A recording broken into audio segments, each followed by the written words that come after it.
You can know that God loves you. You can believe that he's for you.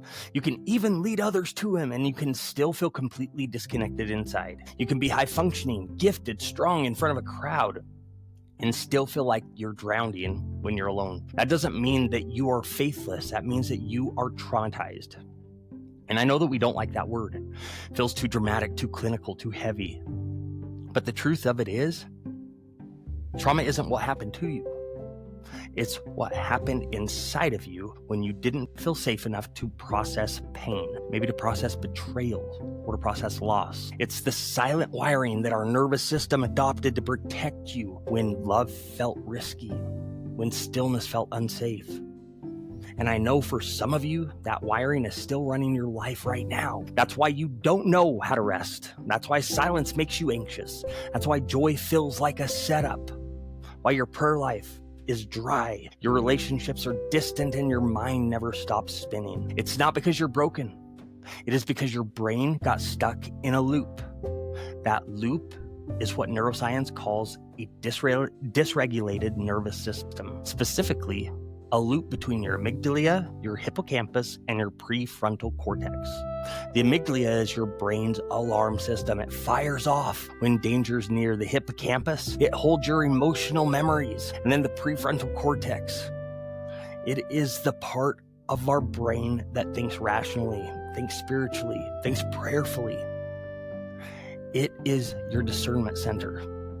Now, when you go through something painful, say like rejection, betrayal, maybe abandonment, a father wound, maybe a church wound, maybe a divorce, our amygdala, it starts lighting up. And if the pain isn't processed in a safe environment, our brain, it stamps that moment as a permanent threat.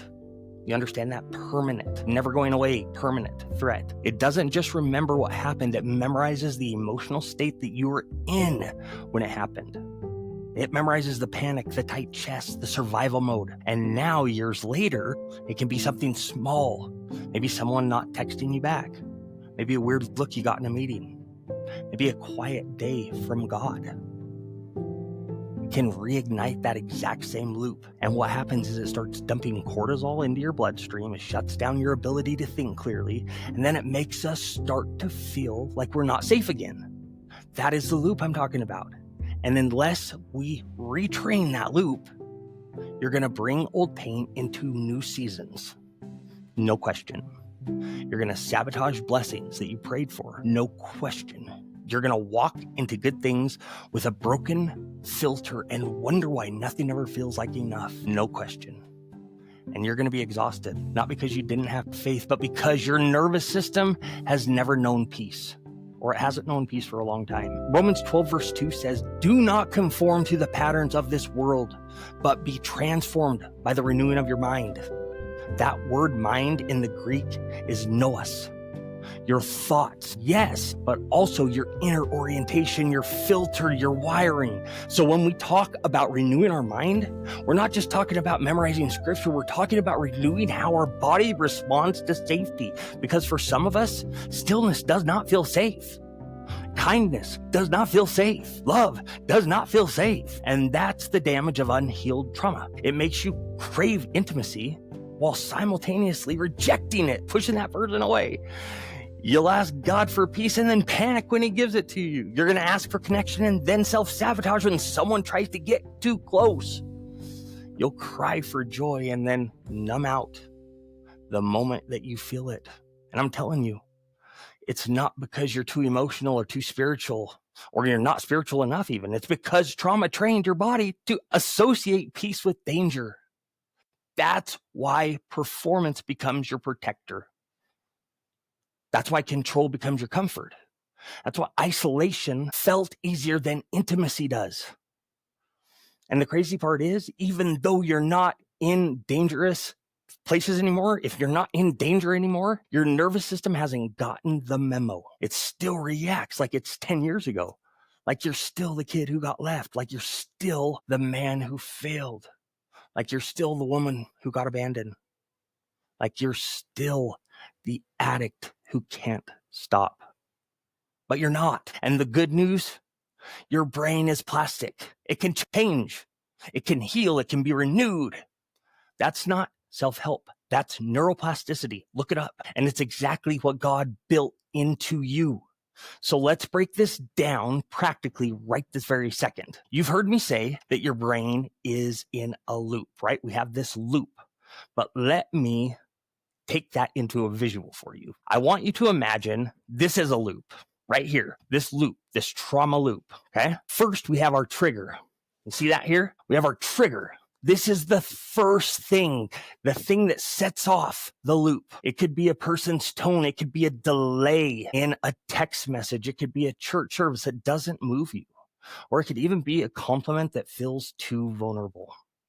Second thing we have, meaning.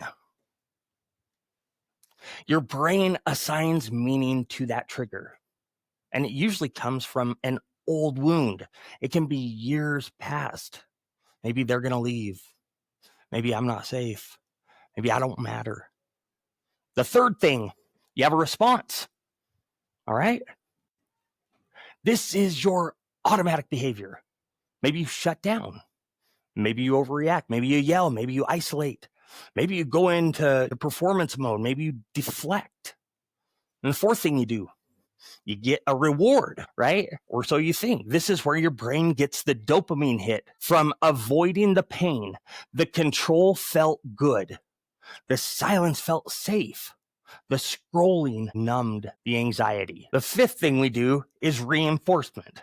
Your brain reinforces that response as a win. A win. Yeah. And now your loop just got stronger. Your body is more committed to surviving than to receiving. But now on the other side, let's look over here. We have the healing loop. This is the good loop. This is how we renew our mind. The first thing we have to do is be aware. Step number 1, awareness. We recognize the loop without shaming ourselves. That's hard to do sometimes. We recognize that loop without shaming. A second thing we have to do, safety. You regulate your nervous system.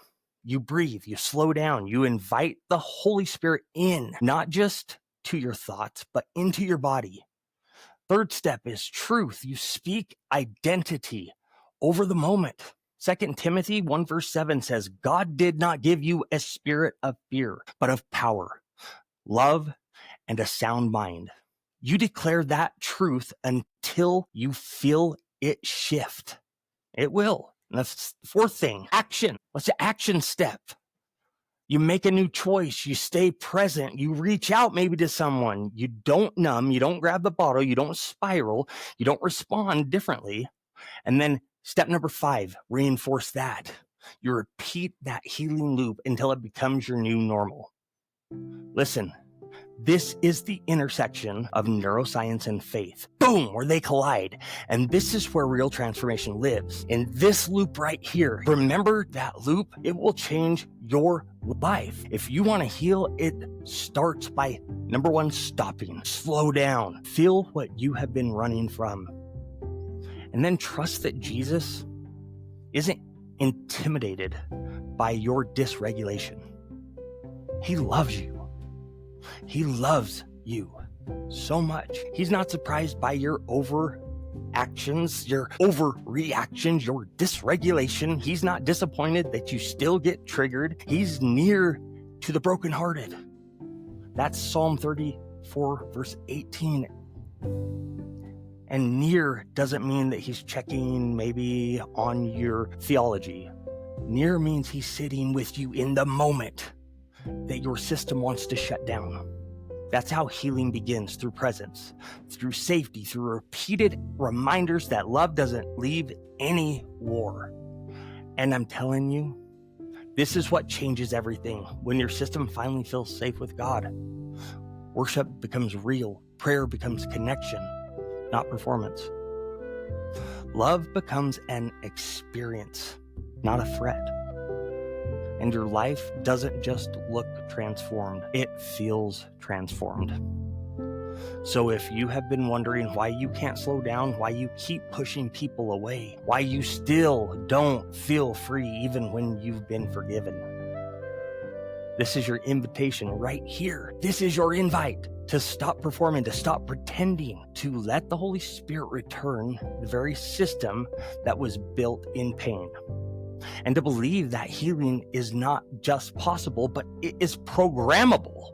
We can do it whenever we want, through presence, through safety, through Him. And this isn't about hype. This is about rewiring. This thing right here. It's about becoming whole again. Not just on paper, not just on stage, but in the deepest, darkest parts of your nervous system. You're not too far gone. You are not too late. You are not too damaged. You're just overdue for a new loop. And the healing starts right here. You can do this. Subscribe for more. And I cannot thank you enough for watching this episode.